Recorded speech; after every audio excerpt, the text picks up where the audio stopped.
The day of her visit was exquisite, and the last of unclouded happiness that she was to have for many months. Her anxiety about Helen's extraordinary absence was still dormant, and as for a possible brush with Miss Avery, that only gave zest to the expedition. She had also eluded Dolly's invitation to luncheon. Walking straight up from the station, she crossed the village green and entered the long chestnut avenue that connects it with the church. The church itself stood in the village once, but it there attracted so many worshippers that the devil, in a pet, snatched it from its foundations, and poised it on an inconvenient knoll, 3/4 of a mile away. If this story is true, the chestnut avenue must have been planted by the angels. No more tempting approach could be imagined for the lukewarm Christian, and if he still finds the walk too long, the devil is defeated all the same, science having built Holy Trinity, a chapel of ease, near the Charleses and roofed it with tin. Up the avenue Margaret strolled slowly, stopping to watch the sky that gleamed through the upper branches of the chestnuts, or to finger the little horseshoes on the lower branches. Why has not England a great mythology? Our folklore has never advanced beyond daintiness, and the greater melodies about our countryside have all issued through the pipes of Greece. Deep and true as the native imagination can be, it seems to have failed here. It has stopped with the witches and the fairies. It cannot vivify one fraction of a summer field, or give names to half a dozen stars. England still waits for the supreme moment of her literature, for the great poet who shall voice her, or, better still, for the 1,000 little poets whose voices shall pass into our common talk. At the church the scenery changed. The chestnut avenue opened into a road, smooth but narrow, which led into the untouched country. She followed it for over a mile. Its little hesitations pleased her. Having no urgent destiny, it strolled downhill or up as it wished, taking no trouble about the gradients, or about the view, which nevertheless expanded. The great estates that throttle the south of Hertfordshire were less obtrusive here, and the appearance of the land was neither aristocratic nor suburban. To define it was difficult, but Margaret knew what it was not snobbish. Though its contours were slight, there was a touch of freedom in their sweep to which Surrey will never attain, and the distant brow of the Chilterns towered like a mountain. Left to itself, was Margaret's opinion, this county would vote Liberal. The comradeship, not passionate, that is our highest gift as a nation, was promised by it, as by the low brick farm where she called for the key. But the inside of the farm was disappointing. A most finished young person received her. Yes, Mrs. Wilcox, no, Mrs. Wilcox, oh yes, Mrs. Wilcox, Auntie received your letter quite duly. Auntie has gone up to your little place at the present moment. Shall I send the servant to direct you? Followed by, of course, Auntie does not generally look after your place, she only does it to oblige a neighbor as something exceptional. It gives her something to do. She spends quite a lot of her time there. My husband says to me sometimes, "Where's Auntie?" I say, "Need you ask?" She's at Howard's End. Yes, Mrs. Wilcox. Mrs. Wilcox, could I prevail upon you to accept a piece of cake? Not if I cut it for you? Margaret refused the cake, but unfortunately this gave her gentility in the eyes of Miss Avery's niece. I cannot let you go on alone. Now don't. You really mustn't. I will direct you myself if it comes to that. I must get my hat. Now roguishly, Mrs. Wilcox, don't you move while I'm gone. Stunned, Margaret did not move from the best parlor, over which the touch of Art Nouveau had fallen. But the other rooms looked in keeping, though they conveyed the peculiar sadness of a rural interior. Here had lived an elder race, to which we look back with disquietude. The country which we visit at weekends was really a home to it, and the graver sides of life, the deaths, the partings, the yearnings for love, have their deepest expression in the heart of the fields. All was not sadness. The sun was shining without. The thrush sang his 2 syllables on the budding guelder rose. Some children were playing uproariously in heaps of golden straw. It was the presence of sadness at all that surprised Margaret, and ended by giving her a feeling of completeness. In these English farms, if anywhere, one might see life steadily and see it whole, group in one vision its transitoriness and its eternal youth, connect without bitterness until all men are brothers. But her thoughts were interrupted by the return of Miss Avery's niece, and were so tranquilizing that she suffered the interruption gladly. It was quicker to go out by the back door, and, after due explanations, they went out by it. The niece was now mortified by innumerable chickens, who rushed up to her feet for food, and by a shameless and maternal sow. She did not know what animals were coming to. But her gentility withered at the touch of the sweet air. The wind was rising, scattering the straw and ruffling the tails of the ducks as they floated in families over Evie's pendant. One of those delicious gales of spring, in which leaves still in bud seemed to rustle, swept over the land and then fell silent. Georgie, sang the thrush. Cuckoo, came furtively from the cliff of pine trees. Georgie, pretty Georgie, and the other birds joined in with nonsense. The hedge was a half-painted picture which would be finished in a few days. Celandines grew on its banks, lords and ladies in primroses in the defended hollows. The wild rosebushes, still bearing their withered hips, showed also the promise of blossom. Spring had come, clad in no classical garb, yet fairer than all springs, fairer even than she who walks through the myrtles of Tuscany with the graces before her and the zephyr behind. The two women walked up the lane full of outward civility. But Margaret was thinking how difficult it was to be earnest about furniture on such a day, and the niece was thinking about hats. Thus engaged, they reached Howard's End. Petulant cries of "Auntie" severed the air. There was no reply, and the front door was locked. "Are you sure that Miss Avery is up here?" asked Margaret. "Oh, yes, Mrs. Wilcox, quite sure. She is here daily." Margaret tried to look in through the dining-room window, but the curtain inside was drawn tightly. So with the drawing-room and the hall. The appearance of these curtains was familiar, yet she did not remember their being there on her other visit. Her impression was that Mr. Bryce had taken everything away. They tried the back. Here again they received no answer, and could see nothing. The kitchen window was fitted with a blind, while the pantry and scullery had pieces of wood propped up against them, which looked ominously like the lids of packing cases. Margaret thought of her books, and she lifted up her voice also. At the first cry she succeeded. "Well, well," replied someone inside the house. "If it isn't Mrs. Wilcox come at last." "Have you got the key, Auntie?" "Madge, go away," said Miss Avery, still invisible. "Auntie, it's Mrs. Wilcox." Margaret supported her. "Your niece and I have come together." "Madge, go away. This is no moment for your hat."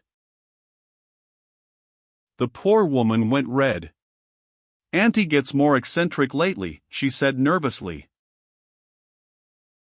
"Miss Avery," called Margaret. "I have come about the furniture. Could you kindly let me in?" "Yes, Mrs. Wilcox," said the voice, of course. But after that came silence.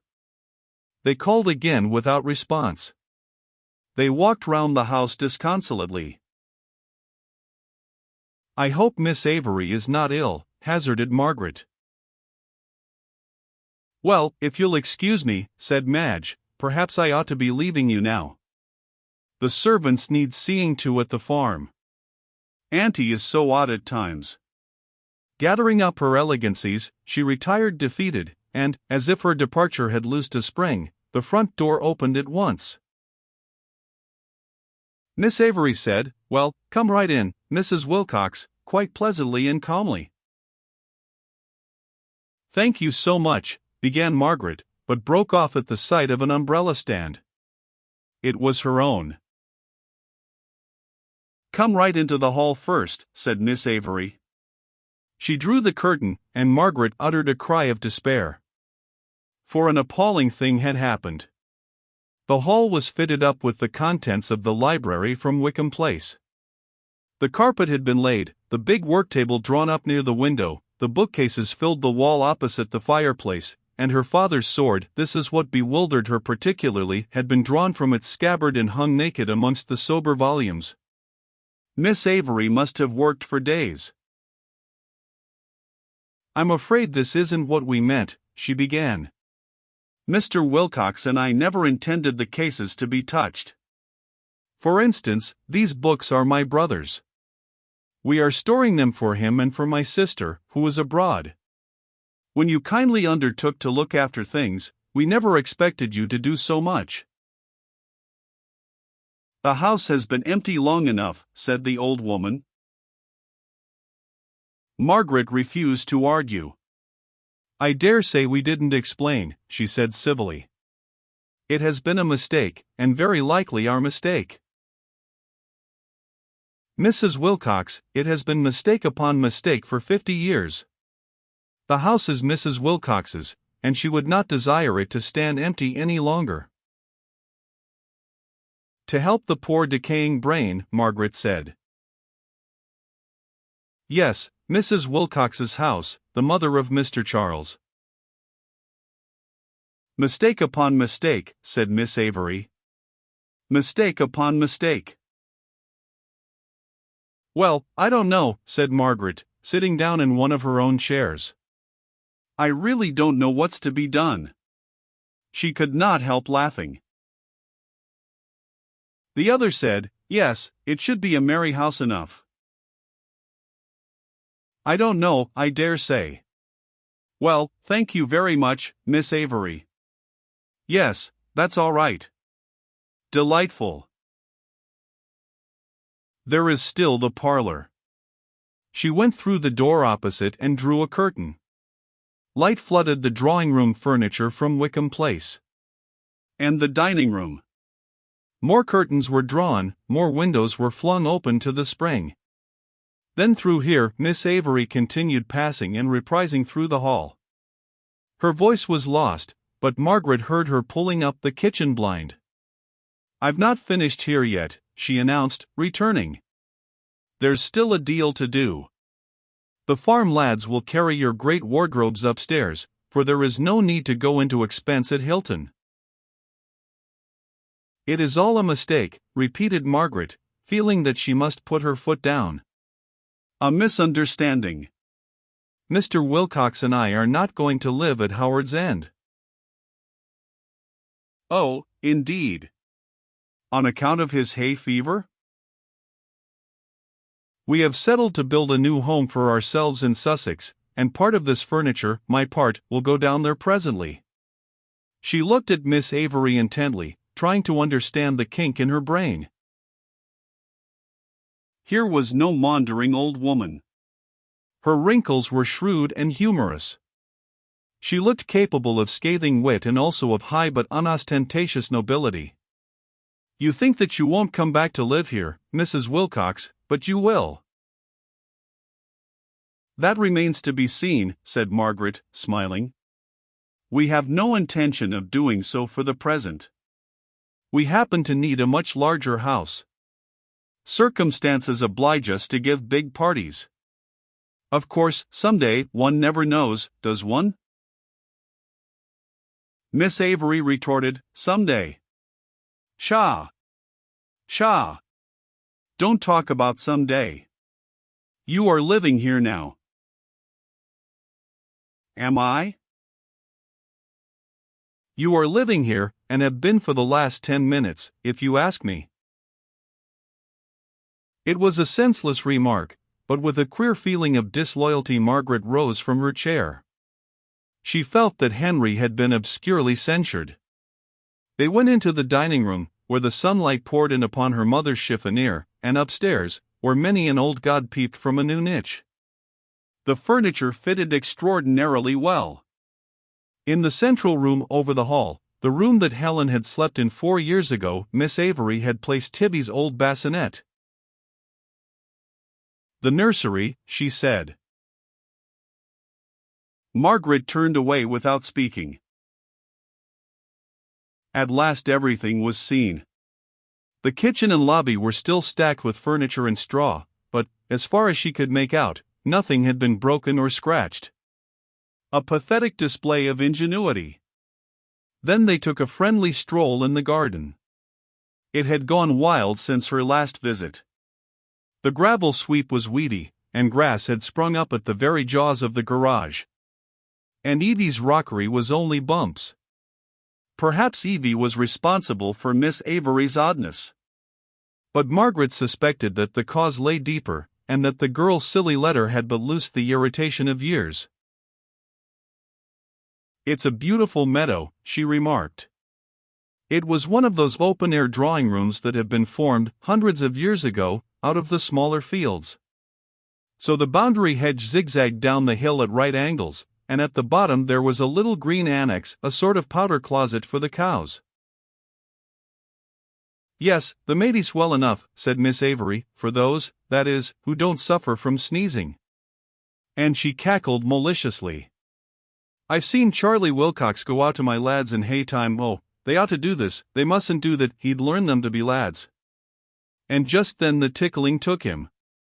He has it from his father, with other things. There's not one Wilcox that can stand up against a field in June. I laughed fit to burst while he was courting Ruth. "My brother gets hay fever too," said Margaret. "This house lies too much on the land for them." Naturally, they were glad enough to slip in at first. "But Wilcoxes are better than nothing, as I see you found." Margaret laughed. "They keep a place going, don't they?" "Yes, it is just that.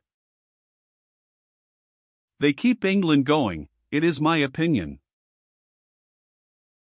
But Miss Avery upset her by replying, They breed like rabbits." Well, it's a funny world.